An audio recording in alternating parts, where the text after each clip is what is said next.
આપણે સ્વચ્છ ખોરાક ખાવો જોઈએ. આપણે પડીકા ખાવા જોઈએ નહીં. આપણે પડીકા ખાઈએ તો આપણું શરીર બગાડે. આપણે બહારનો ખોરાક ખાવો જોઈએ નહીં. આપણે બહારનો ખોરાક ખાઈએ એના ઉપર માખી મચ્છર બેઠા હોય છે તેથી આપણું શરીર બગાડે છે. આપણે મિલેટનો ઉપયોગ કરવો જોઈએ.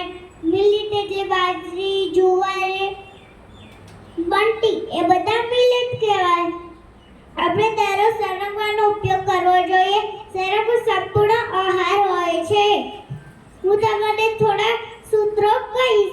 લીલી લીલી ભાજી આખો રાખે તાજી, જે ખાય વગ એના ચાલે પગ, જે પીવે દૂધ એનું હાથ બને બધું.